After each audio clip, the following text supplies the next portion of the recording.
Welcome to La Ventanita, the Miami Herald Food podcast. I'm Carlos Frías, the Miami Herald Food editor, joined every week by my buddy over there, Amy Reyes. Hello, Carlos. How you doing? Good, good. I got that totally right this time. I'm excited.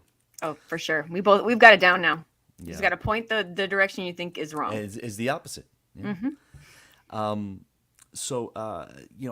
tweeted a little while ago, right before we started the show, is that we're just going to try to have a little bit of fun today, but also keeping in mind that today is a weird day to be doing a podcast, and as we're still learning a little bit of the fallout from Hurricane Ian.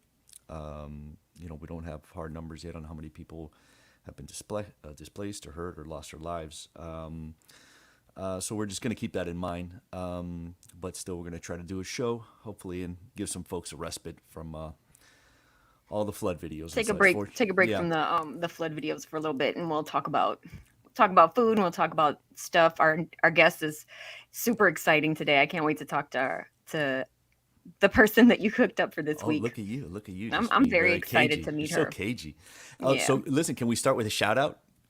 You're going to give some shout outs? Yes, I'm going to give a shout out. I'm going to give a shout out to Sonia from Coral Gables. Oh my God, we have a fan? Who I met while she was walking her lovely Australian Shepherd the other day, and I was walking my Ollie boy, and they played together very nicely, and she listens to the show, kind of watches it, and Oh my so goodness, I'm we have so a happy to fan. have random fans. So thanks for listening, Sonia. No, but so my walks today, or my walk this morning with the Ollie boy was all about picking up all the loose avocados that ended up in the swale. Yes. Oh, I have to say that the one benefit of having like 40 to 50 mile per hour winds in Miami was that the avocados from the top of the tree are now falling down, because as I posted on my Instagram last week, you can see that I have to climb the actual tree to get to them now. It is a very dangerous operation. We have some video of it just so you can see how I risk my life and limb in order to get, Pierre, avocados for my family. Show us the avocado monkey, Pierre.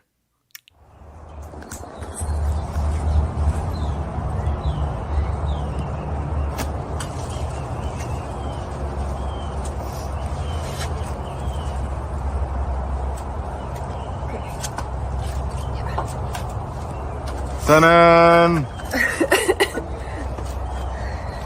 How was the experience? La tumbadora. No, es que hay que cogerlos porque si no se lo lleva el viento y las ardillas.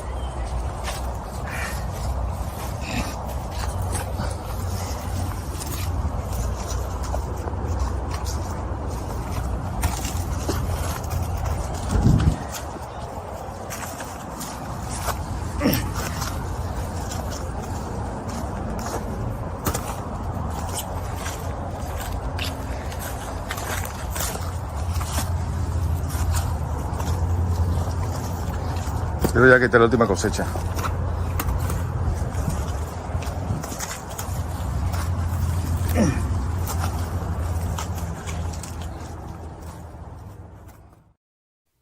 Listen, we had to let it run for that long just so you could appreciate how many avocados I got down from that tree. I was up there for literally like 45 minutes just with the little stick banging at these avocados, and I got most of them. And as you know, because you have tasted my patio's avocados, Yes, my avocados are fuego. These are fantastic.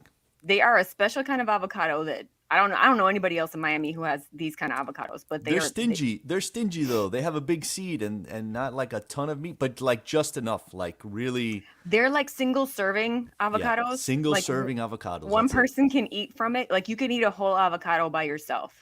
You can share it. Like we smashed from the couple you brought. We smashed one up and kind of used it for avocado toast, and like 2 or 3 people ate from it. It was good. Yeah, no, I mean, share if you it. mash it, it's good. But if you just cut it up into slices and put some salt on it, like I Delicious. have that for breakfast almost every morning at this point. And you were saying I'm not at peak avocado yet, but I'm almost there.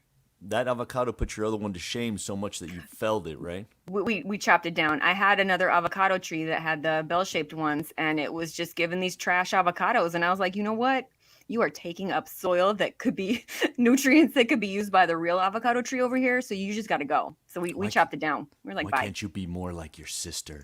Exactly. That's what I say to Bye-bye. my kids. Why can't you be more like your sister? That's And then exactly what I said to that and tree. then I wait for that one to put me in a home when I'm old. So That's gonna happen. yeah, well that's good. I'm glad to have some of those, and I brought home a couple, so I'm gonna see how my neighborhood's I'm pilfered sorry, avocados but your taste. neighborhood's avocado trees can't mess with my tree. I don't know. One of them looks pretty good. And one of them looks like the one that you brought me. So I'm very curious to see how it's gonna taste. All right. Well, I eagerly await your report. Yeah. Speaking of my report, I'm still waiting to hear back from about my planchita. It's still over at the resto-mod shop. Getting polished and plated. And you know what? That guy's an artist. I'm not gonna You push that cannot guy. rush him. That man will not. I will not rush that man. I will not rush that man because I value what that planchita is going to turn into. So because what's I've the seen status of the preliminary- planchita? He took it all apart, washed it, cleaned it.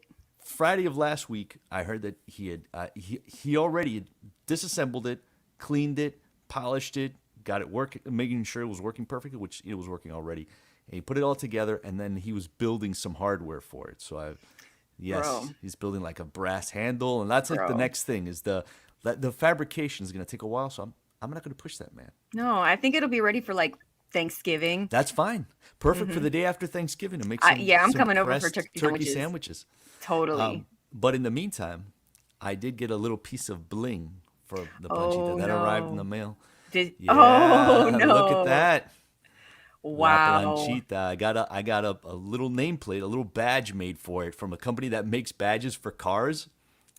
It took like a month to arrive, but it's like this stainless steel plated in this like shiny brassy gold, and it's about 4 inches long, so it's gonna be like perfect size for the planchita. My kids saw it and they're like, "Dad, you are What so are you going through? extra." I know.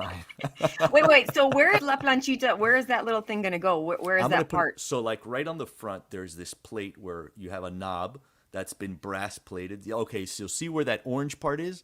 Yeah, yeah. That part has been totally polished. So over where it says Electromaster there, that's where I'm gonna put the planchita. La against the- Planchita. Yes. So it's Dude, gonna this it's gonna is pop, man. major.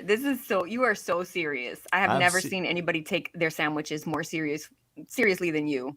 Let me tell you, I would be dangerous with any kind of money because I would be resto-modding all kinds of weird things. Cars at the top of that list. But so I'm gonna go with like what I Keep can. keep your hobby like micro, like Yes. focus in on the sandwich, That's such a good way to put it. press. Yeah. It's such a it's keeping my expenses lowish, so but I'm very excited. I talked to this guy, the filmmaker Joe Cardona. Mm-hmm. He was he did a big thing on Celia Cruz some years back, and he was interviewing me for something. And he's like, dude, there's a guy who listens to the podcast.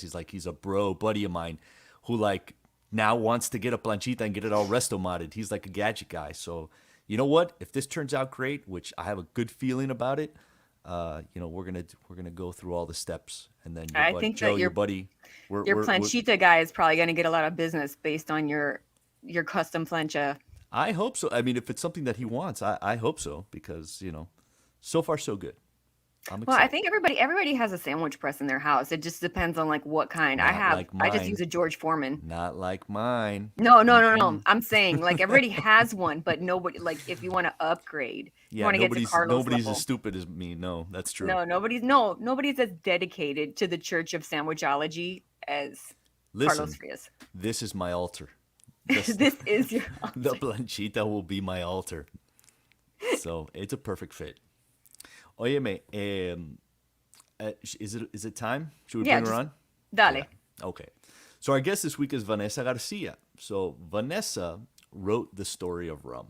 Her play, The Amparo Experience, told the true tale of the Cuban family behind the real Havana Club rum. And it became the hottest theater ticket in Miami, selling out show after show for 6 months. It's hard to overstate what a hit it became. I mean, even among usual non-theater crowd, it rode this sort of wavelength running through Miami's immigrant story. I think that's really why it really took off. Vanessa manages to grab people's attention with her variety of works: plays, journalism, fiction, nonfiction, and a podcast that she hosts with her mom and her sister. Even the pandemic couldn't stop her. She wrote a radio play. And another performed virtually called Jenna and the Whale, which she co-wrote with my buddy Jake Klein. Shout out, Jake.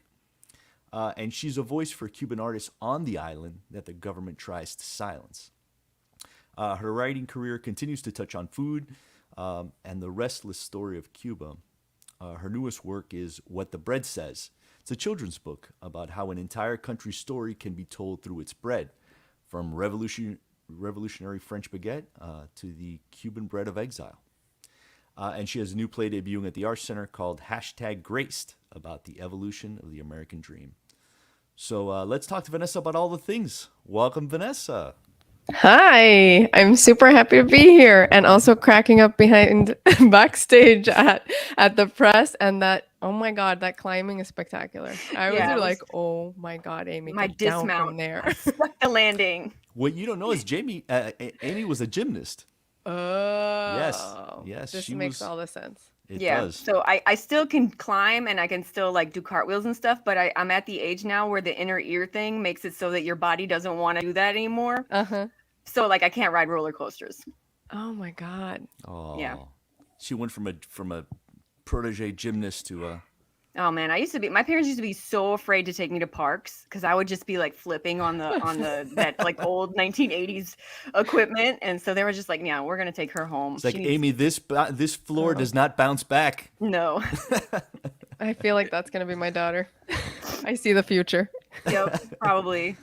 Vanessa, I always see you like when you post stuff on Instagram, like you're so often cooking, you're always doing stuff with your kids, and I'm always interested in how you find time to do all these varied performance activities, things that are very art related, but also like life related. And Yeah, she's domestic too, because I remember watching you did this whole story about cooking for your young son, and you were Yeah. making this very elaborate meal, and I was just like, oh my God, I would do something like that for my children when they were little, and they would literally eat 0 parts of it. And then Yeah. you like showed him actually eating, and I was like, oh, why can't my kids be like that? They don't love me. Thankfully, they both love food. I'm super grateful because my sister's kids are the kind of kids that won't eat anything. And I'm like, oh my God, that would be a nightmare. So my kids will try everything, and my daughter more than anything. Like she goes to the fridge every 3 seconds. She tries to open the fridge every 3 seconds. I have to stop her.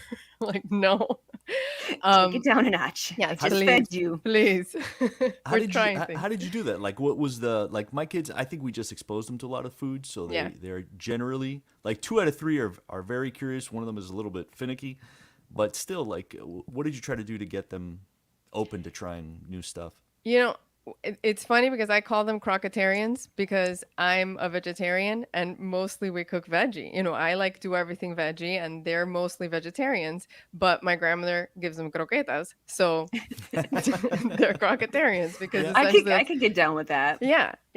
It's like if you had to pick one meat, well, they have chosen croquetas. They don't really It's do like the other people who are vegetarian until they see bacon. Yes. You know, some people, It's something like that. because bacon is like the ultimate food. It's like one of those foods that's so important that they define religions on whether or not you could eat it. You know, so like I understand the croqueta dilemma. Yeah.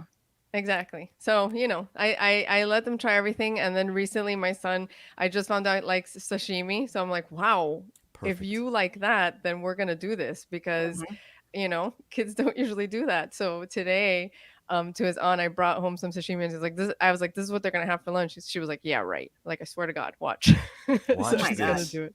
My little one is like that. She doesn't like the nori. She doesn't like the strong seaweed Right. flavor of the nori, but she loves the nigiri. You know, the fresh Yep. fish over the ball of rice, and Yeah. and like that's we figured out the thing at the sushi restaurant that she loves, and it's just weird to see Yeah. the things that they don't like and the things that they will go for. So Yeah. It's a texture thing. Well, It's what like happens that. when you take them Yeah. to abuela?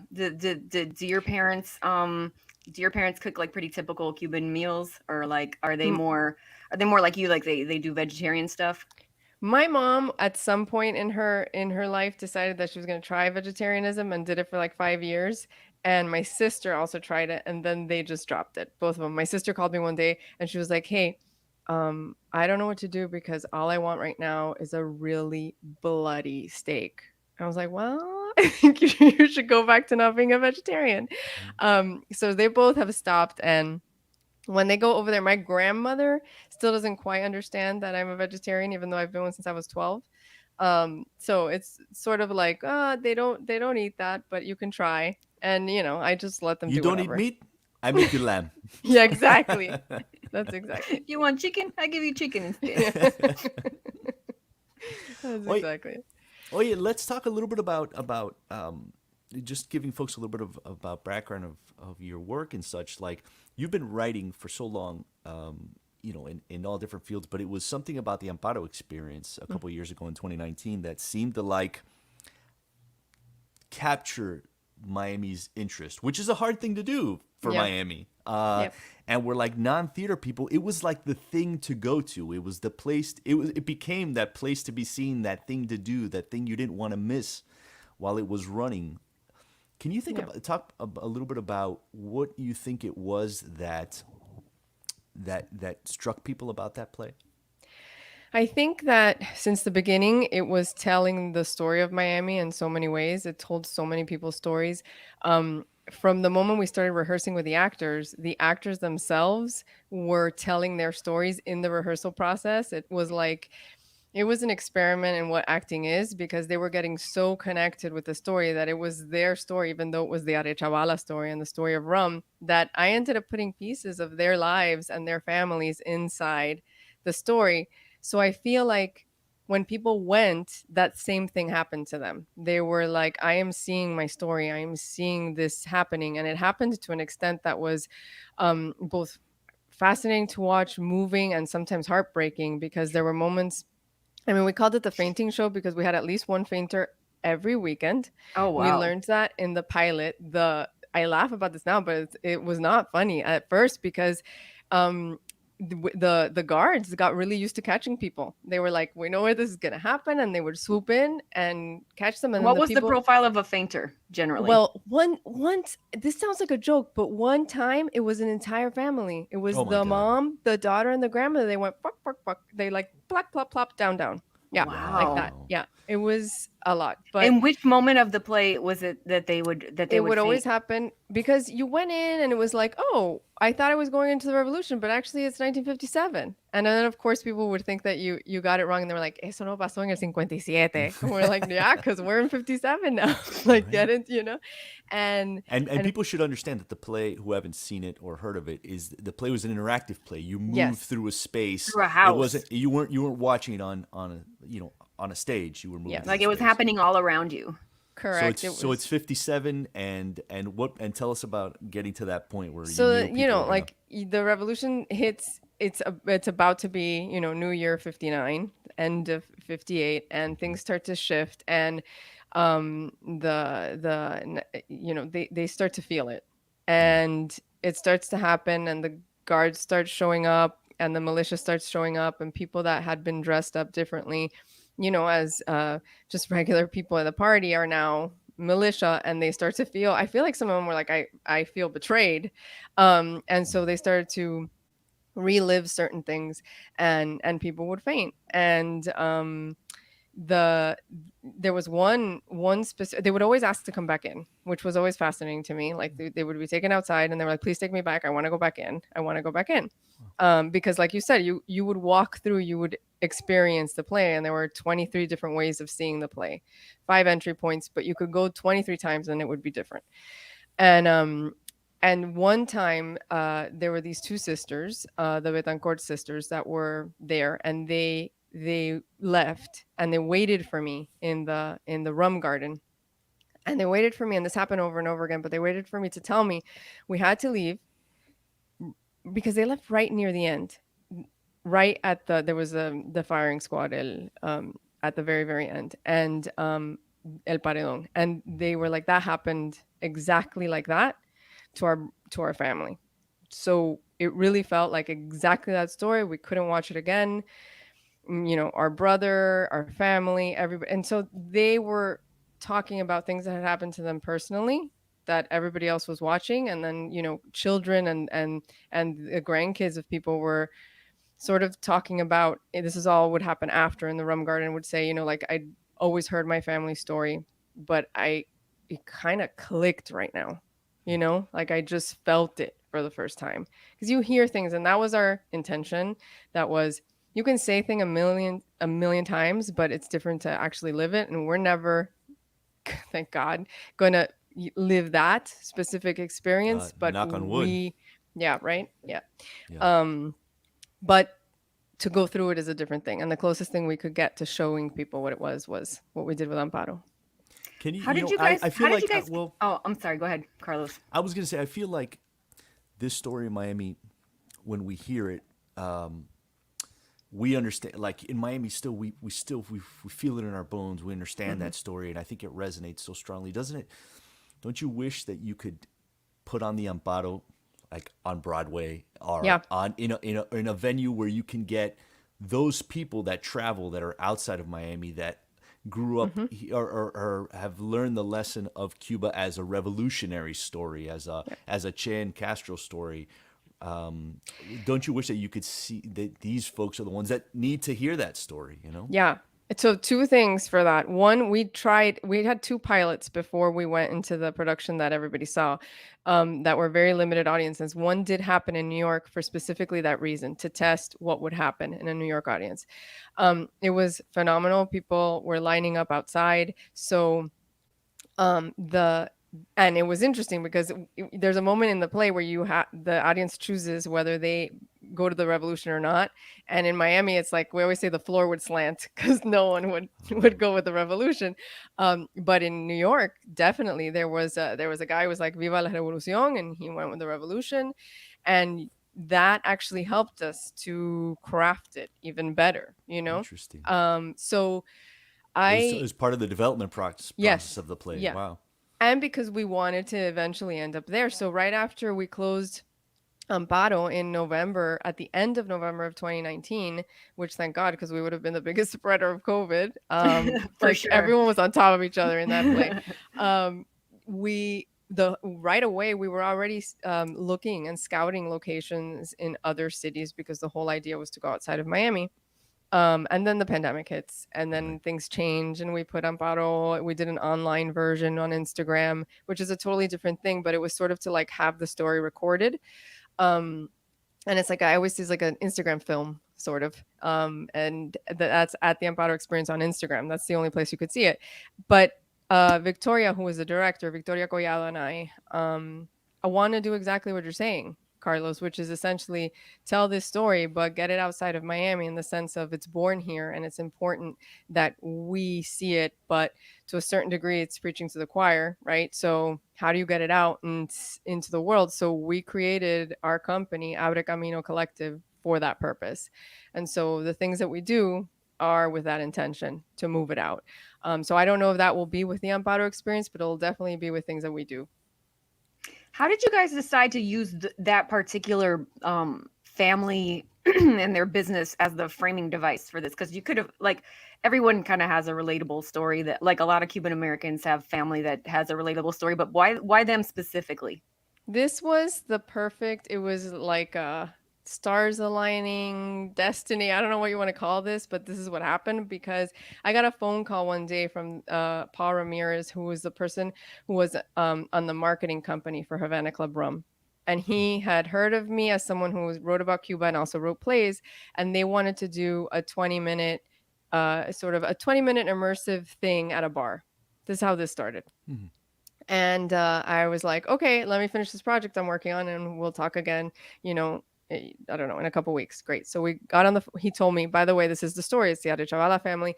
In the meantime, I looked it up and I was like, oh my God, this is an incredible story. Right? It's all of our story. And why isn't the story out there? Also, it's like, it's drama and it's like legal drama meets family drama meets a love story. It's everything. So I was very excited and I was like, Paul, yes. And then we went to have a beer and I was like, we should get Victoria on because she was directing, assistant directing John Leguizamo on Broadway at the time. And I was like, let's bring her and let's do this. Once she got on and we were talking and everything sort of started to gel, that never became a 20-minute experience because then someone else came in, which was named Michael Sheehan, who was sort of like bridging between the marketing company and Bacardi, and the whole team aligned in such a way that it was like, go go for it, guys, do it. And they gave us all the freedom. You got to say So- that was the best spent marketing Seriously. dollars That was in the history a of forever. Genius, Yeah. yeah, genius because collaboration. It totally transcended the original idea into something. Yeah, for them, super That's risky in the sense of like they're not, like they said it all the time. Bacardi was like, we're not theater people. We know nothing about theater. So they kind of just trusted us to do That's this, awesome. which was spectacular. Yeah. Talk to me a little bit about, it's always these things that surprise me. It's certain things that put people, quote unquote, on the map. But it's like, it's a lifetime of work to have that overnight success, right? Yeah. So Yeah. talk to me a little bit about your writing life. Like, how did that become, and because it's so varied, because you write in so many mediums and different formats, talk to me a Yep. little about getting to this point. Oh my God. My brain just went into like. Did you grow up down here? What are your Miami credentials? Let's start with that. Okay, so I was born here. I was born here, and I lived 7 years in New York and 5 years in LA, and then came back here. But I was, I decided after I always wrote. I even took a semester off between high school and college, and wrote my first novel, which was terrible, of course, but I wrote it while working at Books and Books, who gave me my first, Aw. grown-up Nice. job when it was Oh, still the that's corner. nice. What was the name of that novel? Adam and Eve Revisited, please, dear God. Don't find it. Well, now we have to read it. I mean, it's not out, thank God. It's like in some drawer somewhere. Who knows? It's probably like on a floppy disk. On a floppy disk, yes. Yeah. 3.5. Yeah. So, but Mitchell Kaplan gave me a job, and Cool. I worked there for a semester, and then went to school in New York. Let's just give some love to Mitchell Kaplan. Yeah, like, we seriously. love Mitchell. Like He's the such a best. constant support. I mean, even Yeah. at its base, just Yeah. being a place where a writer can go Yep. and spend all day, Mm-hmm. and and as a matter of fact, as it happened to me, I used to write there a lot before I Yeah. lived here in Miami. Before I moved into a house in Miami, and I'm still like 10 blocks from Books and Books, but I would go there so often that like I once left without paying, like after eating, and then I came back like 2 days later, and it was like, hey, that last time you were here, you didn't pay your bill, and I paid it, and everything was fine, and we just Yeah. it was like that's It's like the the kind old of place corner it creates. shop. Yeah. Yeah, I was Yeah. about to say it's like you have an account there, like old timey Yeah. times. Yeah. Yeah, put it on my Yeah. tab. It's just amazing. It was, I don't know if you guys remember it, but it was the little corner one. The one that was on the Oh, corner. you that were it was, you were at the original one. That's now like some weird barber shop or something. it's the right? barbershop where I actually cut my hair. Oh, is that right? Aw. I Yeah. think Jake cuts his hair there too. No way. I That's think so so. funny. I Oh my think so. God. That is so funny. Yeah. That's funny. Yeah. But anyway, I mean, speaking of like Miami credentials, there's so many things. Like after I left New York, because I was there for 7 years, and I worked for, I'll go through that part quickly, but I worked for a British writer for a long time. I was his personal assistant, but that meant like also doing a lot of research and going to Ghana with a group of students and going to Bellagio for a conference. And so it was like very, very active. This is how you live Wow. as a writer. And Cool. then I came back to Miami and was like, I was only going to take a 6-month break to Miami. So I packed my stuff and I was like, I'm going to get out of debt and I'm going to go back to New York. But Miami, like Miami does, surprised me. And I was like, wow, what's happening here? This is so cool. What's going on? There's so much exciting stuff. And so I was like, I stayed. I got my stuff out of storage and I stayed in Miami. And at that point in my life, I was painting and writing. But like, painting has a big overhead and writing actually pays you sometimes. So I was writing stories for $50. I remember like Oh, a man. lot of them. Yep. A Yep. lot, like a lot. I would Yeah. be writing one and already like the next one would be, it was already starting. It was like a machine. Right. You just fed a new It was new just like, page in and then that I'd kind be of thing.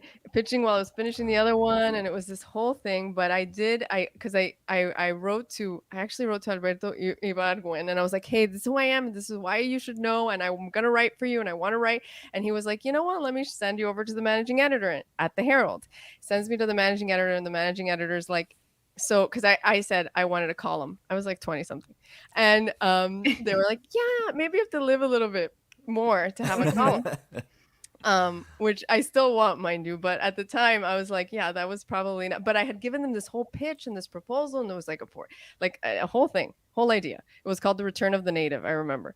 And then they placed me with. They were like, hey, go talk to Jim Murphy. And Jim sat me down and he was like, let me show you how I'm going to edit this. And I stood right behind him. And on the computer, he just like slashed everything and like did all this stuff right in front of me, like the green. Everything was a screen. slash across Like- your heart. But he was like, do you want a small column on food? Oh, interesting. Yep.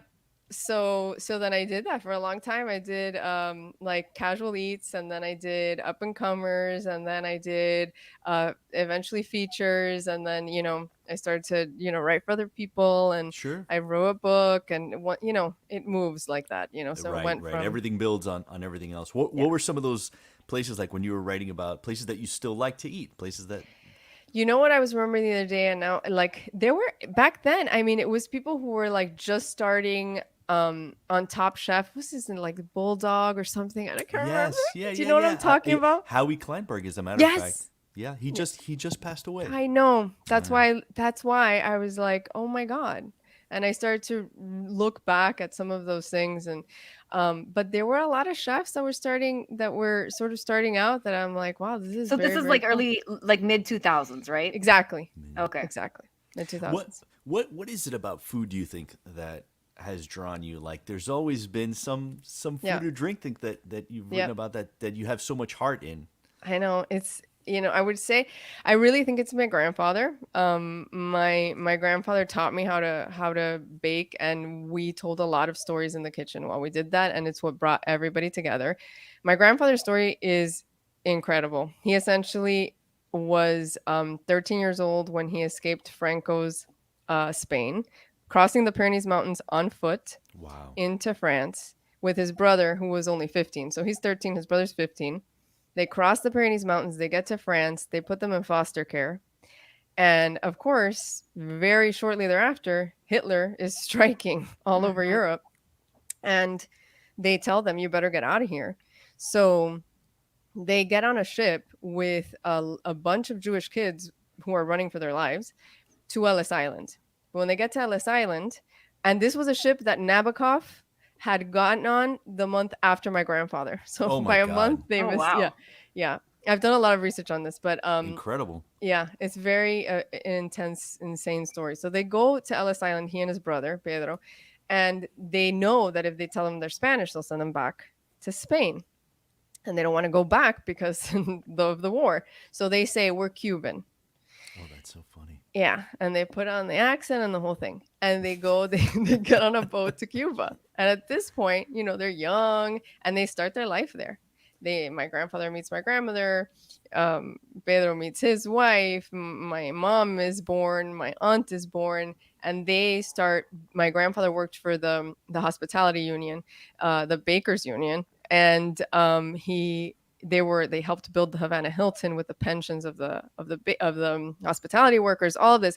But while they're working, they're seeing that something's coming, and they can sort of sniff out that this is not going to be good.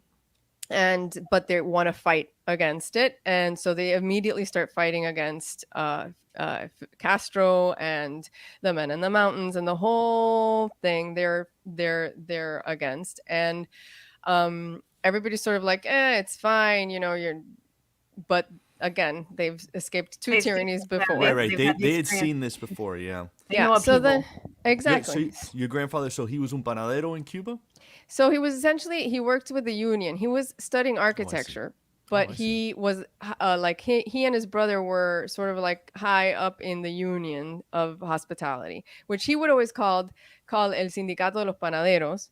But I later find out that it was actually the bigger hospitality union.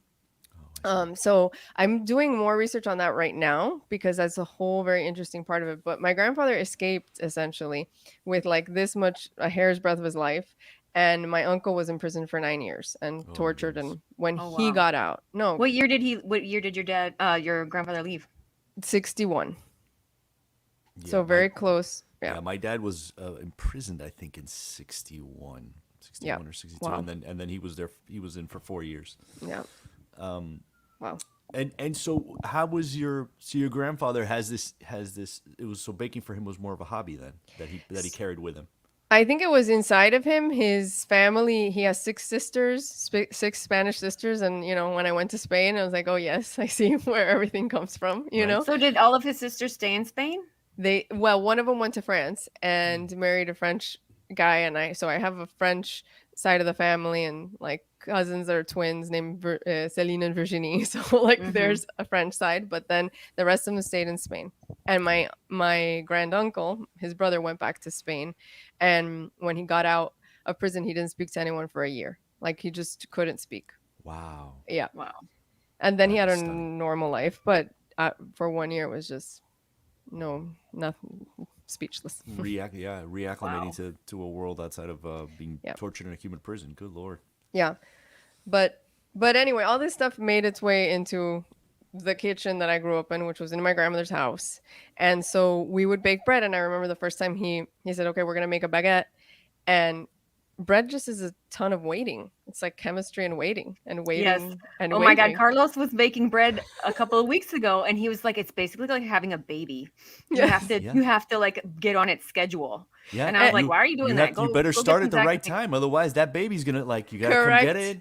Yep. Correct. And it's breathing, literally. Like you Yeah. watch it rise. And you have to And if eat you wait it. too Yeah. if you wait too long, Yep. it's gonna fall flat and get all oozy like a baby's diaper. So that's- Exactly. and, It's and especially with sourdoughs, which is like Cuban bread is a sourdough, Yeah. where it's just like you have to wait for it. There's no instant yeast. I mean, I guess you can use the instant, but for the most part, you just have to let it do its thing and not mess Correct. with it. Well, too one much. time I waited too long, and my bread tasted like beer. So I don't. Yes. I don't even That try. happens. Like I was like, "Why does it taste? What does this taste like?" And then my husband was like, Pure "It tastes like yeast. beer." You Yeah. say that like it's a bad thing, though. No, it was not good bread. No, it wasn't good bread. It was bad, It ultra was sour. not good bread. So you grew up in that kitchen, like Yeah. learning to cook like that. And then he would tell me the story. So the story that I know that I just told you, he would tell me little by little while we were cooking and waiting and baking. And that was always. And then if, the leftover bread from the next day was croutons, so we would cut it up and fry it in the pan. And he would, he always said, all you need is un pedazo de pan bajo el brazo y vino. Pan y vino. That's all you really Oh, need. man. We cooked and Yeah, ate a that's lot the of Holy other Communion things. diet. I Yeah. agree. Yeah. But You've always taken. It seems from your work that and certainly as a writer, you feast on that information. Like you're Yeah. able to take it and use it and use it as fuel for things that you write.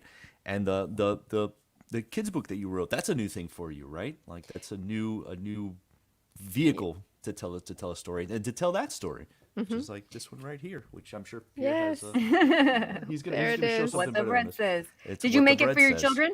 Is that You is kn- that kind of the idea? I wrote it before they were born. Oh, Oh, wow. I wow. wrote it in 2016. Things take forever. Yeah. Things And take is it forever.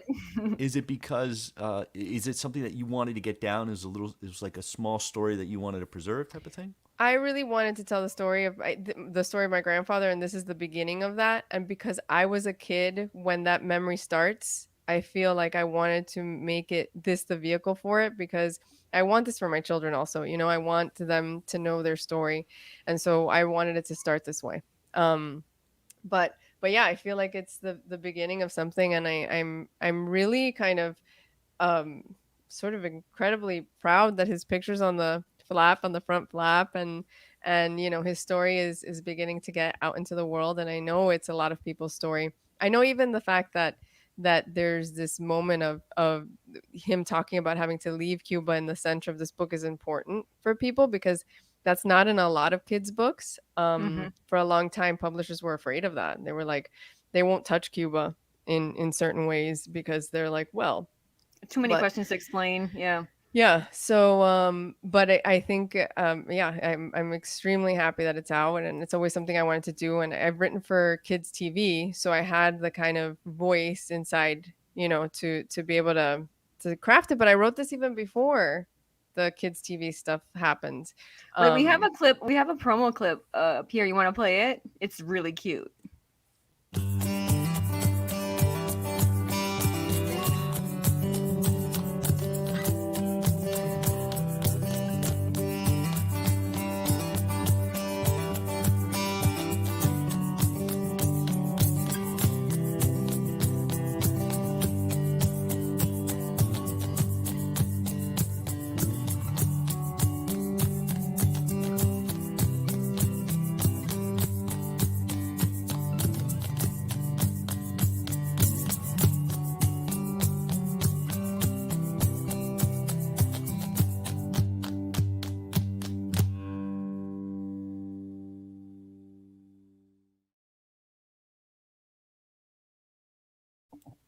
Oh, that's super cute. Yeah, it's very cute. It's very cute.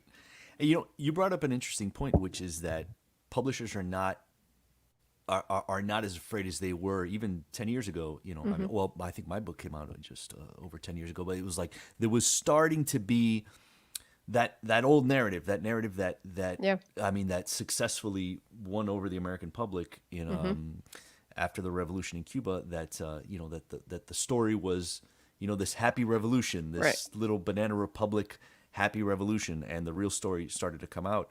I know that you were really active during July of last year when there were, you know, the protests in Cuba. Yep. You really expanded the voice. Talk to me a little bit about you've worked with artists and dissidents in Cuba to get their voices out. Yeah. Just tell me a little bit about that. So, I mean, I feel like it's one of those things that you're sort of inside of what's happening in Cuba and trying to tell people what's happening in Cuba. And everybody, the response from a lot of people was, you know, if it's so bad, why aren't they protesting? If it's so bad, why aren't they rising up, right? And so then it was the battle of describing what it might be like to do that in a dictatorship, what it might be like to do that under a complete tyranny, you know, where you actually don't have that right. So that was always this battle. And I had all this in my PhD had focused on Cuba. Your book was on my list Oh, right on. yeah. And so I had all this information of family and research and stories that I had collected. And then July 11 hits and the people are on the street, and all of the people that I had been sort of like reading and researching and speaking to were now out there doing this in front of the entire world. And it seemed like the only possible thing that you could do was at least shine a light over there, you know, and say, okay, this is what's happening. And sometimes what happens with Cuba is that because we know so much of the story, we start like at J, and people are like, what Go are you back to A. talking Yeah, about? you need to go Right. back to A. Yeah. Hang on, exactly. So it was it was just like this thing that happened of this drive of being like, tell the story from A, Mm-hmm. you know? So it's like A, B, C, and then bringing in these stories of people that were doing this now, and then C, D, and here's this thing that's happening right. Yeah. It was just like, that was the drive, you know? And it hasn't, it's sad. A lot of times people are like, oh, it's sad that everything has faded. I'm pretty sure that they're about to rise up again, because they're in some serious dire straits right now, not only with the hurricane that just hit them and the fact that they've been in the dark, but prior to that, so much has been happening, you know, and they have been trying, and it just hasn't shown itself in such a you know, sort of like hasn't caught fire the way that it did after July 11th. I feel like that was the first crack. Yeah, Like, exactly. I think for the first time, America looked at that. A Mm-hmm. general audience that didn't have a background in Cuba looked at that and formed a new opinion, or formed a first opinion Mm-hmm. for a whole other generation about what that government and what it really means to live in really one of the handful of totalitarian governments Yeah. still left in the world. Yep. And I'm with you. I think that was really only the first wave. I don't think that people have forgotten, or that it's over. I think that was the first wave, probably. I think so too. And I think everything is connected, and I think that every action matters. You know, speaking of just this book, there was a moment where the publisher, this is an amazing publishing company, Cardinal Role Plus. I love them. But I say this also because I was able to have a very true conversation with them. They had been printing their books in China. And I was like, I don't think that, and it was hard because this book has been written since 2016. But in my mind, I was like, if this happens, like, I'm not going to be able to do this, because you can't say I'm escaping 3 tyrannies and dictatorships and places in which censorship is alive and kicking, and then Go have print it your book in printed China. there. Mm-hmm. Exactly. So, you know, it was a conversation, and she said, okay, that the financial setback for them was, you know, fairly big, and they said, okay, and now they print in the US. Oh, that's Oh, wow. amazing. So I mean, talk about really putting your money where your mouth is. Like, Yeah. really saying, I am willing to just eat it on this book until and when you can print it somewhere that is not China, that is not that kind But they were amazing, and that's something that I think might not have happened. For example, if July 11th hadn't happened, if if that narrative, on the larger scale and where everything interconnects, wasn't out there in the way that it is getting out there, I think that this publisher was so gracious and open and really having a real conversation with me. And at the end, she was like, you know what? Thank you, because I had not filtered this way. And I was like, thank you. Thank you for publishing my book how I wanted it done. Yeah. that feels like an everyone wins kind of scenario. Yeah. For sure. Yeah.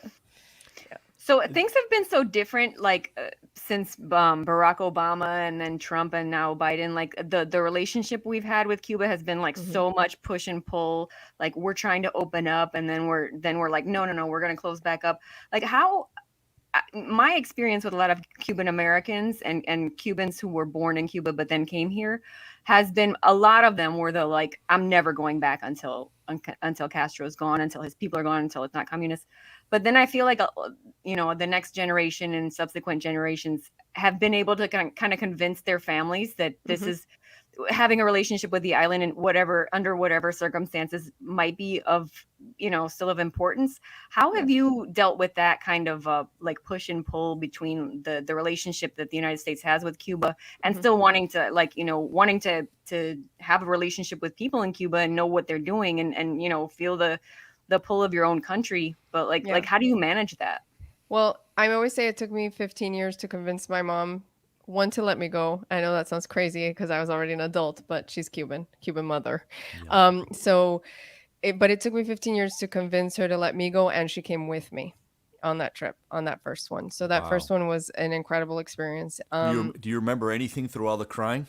Yeah, I mean, the first thing was crying, right? Yeah. And the woman behind me, I'll never forget. She said, "Tan corto viaje y todos los años que tomó llegar." And I was like, that's exactly what's happened. And that was the first, like, choke. What shorter trip, but What all shorter the years, trip. but all the years that it took to get here. Yeah. Yeah. I and that remember was- my husband went on the first cruise ship that went to Cuba. Yeah. And he, like, I remember him telling me that, like, when they would get to the port cities and stuff, it was just, he felt very sad.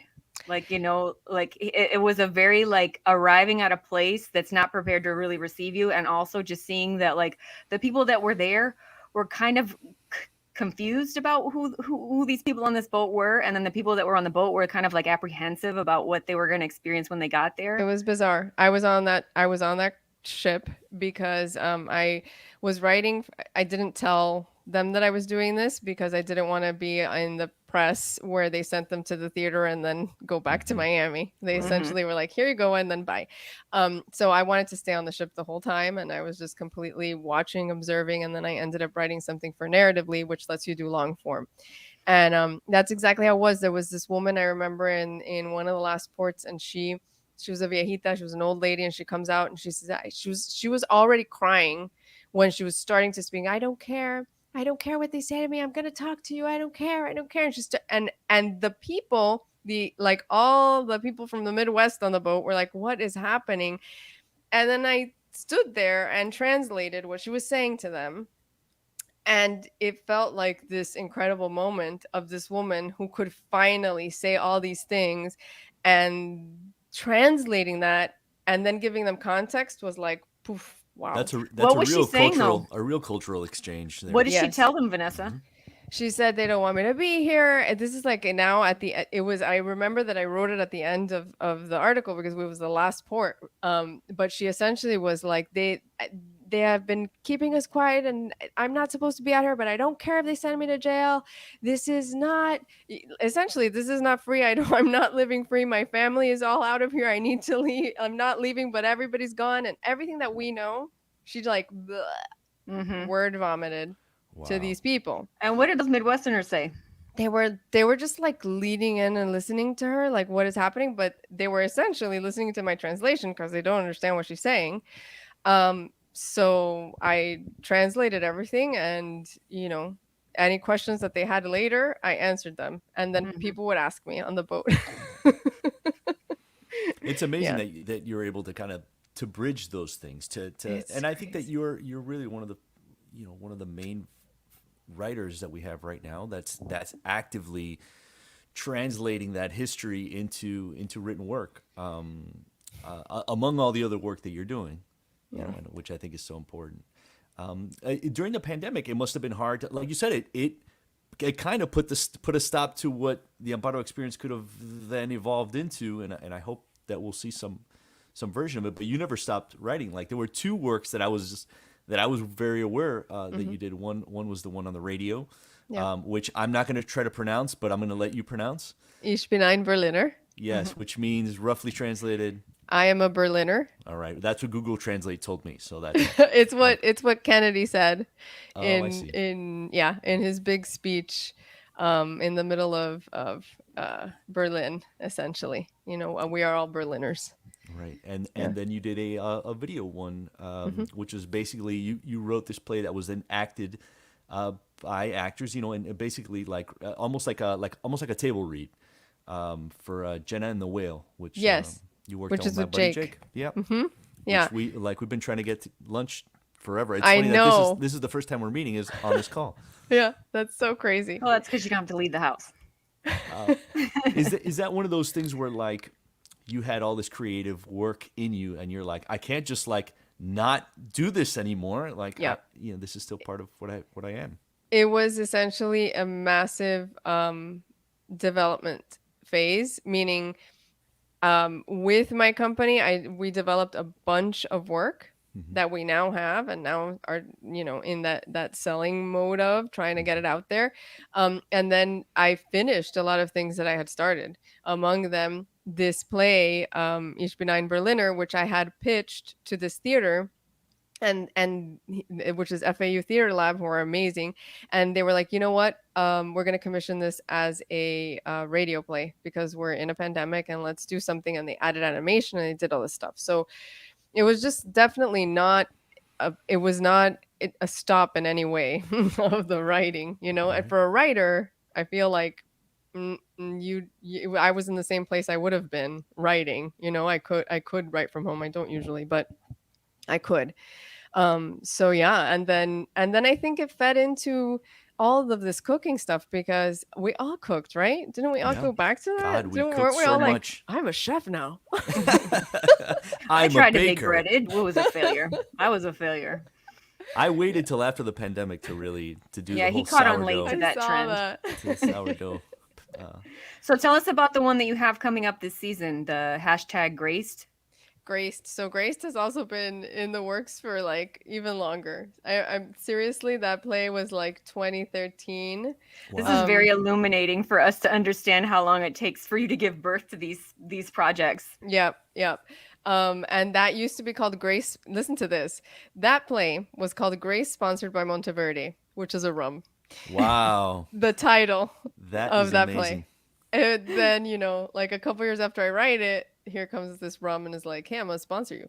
But the play is no longer called that because after I did Amparo, they're like, wait, is Monteverde sponsoring you? Who is Monteverde? I'm like, no. It's That was just the not. name of the play. Yeah. That So is we so changed it. funny. Because it has a lot to do with social media. It has to do with what it means to be an American right now.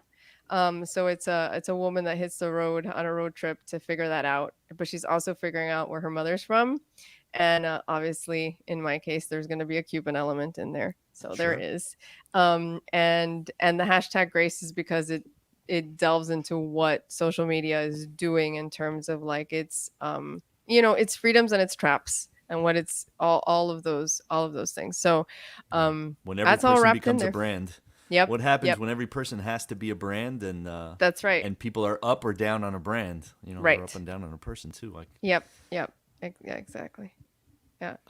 and that opens. That's in the opens when? spring of next year. So before that, I have a show in Maine with Richard Blanco, which is also about food. Oh, really? Tell us about that. I mean, like, I love Richard Blanco. I love He's his the whole best. story and his whole, Yep.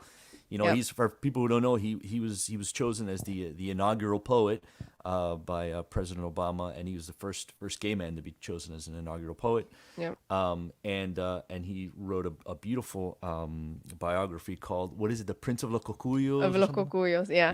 Yeah. And on top And of he is also the poet laureate of Miami-Dade County. Correct. He was declared. right. So that's He's right. the best. he and still reps. he's Yeah, also history reps. super awesome and also down to earth and Cuban and nice. You know what I mean? Like it's all those things, and then also you can talk to him. It's like, this is awesome. Yeah. What is that play? What did you guys work on together? Oh It's man, I'm called- so interested in that.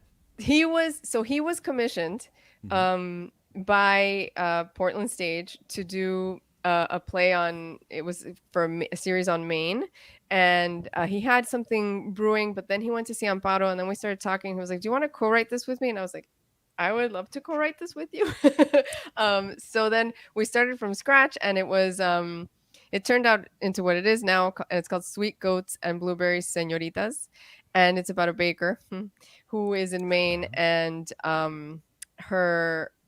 she has a strange relationship with her mother, and she eventually comes into, she doesn't know if she should go back to Miami or stay in Maine, and it really ends up being about like this Maine community that has become a family, but also everything that she's bringing to Maine. And she starts like infusing, she makes blueberry señoritas, and sweet goats are essentially like pastelitos but with goat cheese. And so there's all this, mixture of food. We hope that there is going to be food somewhere in this experience, like at the end. It's definitely a traditional theater, so it's not going to be like a deeply immersive thing, but love the director. And we go up to start rehearsing in January, and then it comes out in February. It starts in February, and or at the end of January. It's either the end of January or the beginning of February, and then right after that is when I come back here and then graced. Both those things, the idea, or let's just say the idea of a blueberry señorita, is very much to me like adapting your culture to the seed adapting to the ground on where it lands. Yes. Yep. This idea of mixing, because the señorita is kind of like what's the French term for it? Millefleur. It's like millefleur. That's right. Yeah. Where it's kind of like a little terraced pastry, where Yep. it's like cream and then puff pastry and cream and some other filling and that kind of thing. And it's usually done with like French creams and stuff like that. But Right. but with the idea with Maine. blueberry. Yeah. Maine made its way in, and then and I've never had a señorita. Where do you get those? At any Cuban bakery. Any I of was them. gonna say, if it's not at a window, they don't sell those at the window. No, you No, have to no. go inside, like Vicky's or I don't know, in Brazo Fuerte or Gilbert's or Every or single Versailles. Cuban bakery will have one, and Yeah. they're usually covered in like confectioner sugar. It's a little perfect. It's a perfect little square that's almost like a trifle, like it's tiered, and then it's covered. It's a mess when you bite into. Oh, I was there's gonna say, it no sounds like clean fork way to. food. You Yeah, it can't sounds like eat, something you you gotta can't eat with a with fork. a fork because you can't stab it. You just Yeah. got to eat it and be messy. I think is You have to just enjoy it. Yeah. Yeah. Yeah. So I really love that, and then it reminds me a little bit of like, did you ever see the play Once? Yes. When they and like at the beginning of that play, so that's first it was a movie, and Yep. and then they staged it, and like you would go up on stage before the play bar. starts, and you would just buy a beer at the bar, and you would be having a drink at the bar, and then everybody takes their seats, and then the play very casually starts, and I'm like, Yeah. I would be killing some señoritas up on stage Exactly. if you guys do That's- something. Let me tell you my Once story. I went to see it once at the Tower Theater when I think it was here for the Miami Film Festival like ages ago. And my girlfriend just texted me. She was like, "We're gonna go see this movie called Once," and I was like, "Okay, once." So we get there. So we get there, and I'm like, "Why are they speaking English? This is called once. What is this about?" And the opening scene is like this Irish guy, just screaming into the camera, singing this like really sad song. Yeah. And I was like, okay, this is not what I signed up for. I wanted once. I wanted a sad movie about somebody speaking Spanish. So, I love it. but Does that it tell turned you out every- great. Does that tell you everything you need to know about Amy, right? I Like, just love like, it. like the gringa transplanted to Latin soil, and Oh, the last thing I and- thought and was that growing my into friend this, from Colombia was going to take me to see some movie about some Irish people. And I That's was so like- funny. Well, we always say, like, with my friends, the Irish and the Cuban are not that far apart. I say that all the time, that Yeah. the Cubans are the Irish of the Caribbean. Yeah, yeah. It's real. It's Yeah. really real. And Amy is now an avocado monkey, as we can see. Vanessa, where can people find your stuff? Like, where can tell us like where Yep. people can find you and where you want them to look for your stuff? So essentially, the book launches. What the Bread Says launches this weekend, and the book launch is at Books and Books on Sunday at 4 p.m. Okay. And it should be fun because we're going to have a conversation with Christina Fernandez, who's a chef and who makes these amazing guava babkas. Oh my God, she's so good. From I Need More, I think, with a K. So there's a pun in there. That's who she is. So we'll be in conversation with her. And then I'm going on a local and national tour, and everything will always be on my Instagram, and which is Vanessa Garcia Writer. Okay. And then the other big Miami thing, so I'll be doing bakeries. I'm going to go to Cow Bakeries, and I'm going to go to Three Full Cafe. Yeah. And then I am doing the book fair on the 20th at noon at their Children's Alley, which is, for my audience is free because 12 and under are free. Nice. Perfect. Yeah. Yeah.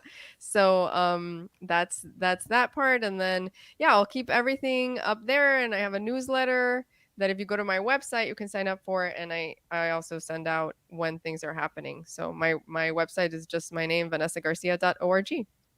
Perfect. Well, before we let you go, you got to play our game. We ask everybody to play our food version of Kiss, Marry, Kill. Oh my God. And as you see over there in the chat, Amy hit you with challah, baguette, and Cuban bread. You got to Kiss, Marry, Kill. What does this mean? Come on, there's Kiss one, that means that's your boo, but you got to break up at the end of the week. You marry one, and that's like forever. Okay. And then you kill the other one, you have to live without it. Oh yeah, my God. It's tough. Because even like when I was looking at the book, the challah looked really good. The challah looks I think I'm going to have to marry the challah. Wow, okay. Why? What is it about challah that you're like, bread and kill the baguette? And kill a baguette. Okay, so you get to explain to us. So what is it about a challah that you love so much that you're like, this is my bread this forever? This is the one. This is you and me, baby. I love. This is cheesy, but I love the way that it's shaped and the texture and the way that it's a braid and everything that it symbolizes and everything that comes together in this bread. And I feel like it would be a really good, husband. It would take really good care of you. It just would, It makes great French toast, man. Challah French toast is oh my God. numero uno. And there's like sweetness and softness, but also a little crisp. There's just a lot of things going on with the challah. The Cuban bread, I gotta kiss it because I don't know what else to do with it. Like squish it and kiss it and hug it, keep it close. And then because I had no other option. Right. You had to kill the baguette. Yeah. Oh, yeah. That's fine. I think these are good selections. I support. I endorse. I feel like the challah it's so like challah. I always feel because my kid used to go to school at the JCC around the corner, and they would have challah every week, and I would always be like, "Can I have the leftovers?" And they would give it to me, and it would just make my whole weekend. I loved it. And it was just the season of the round challah, Rosh Hashanah. Yes, it was.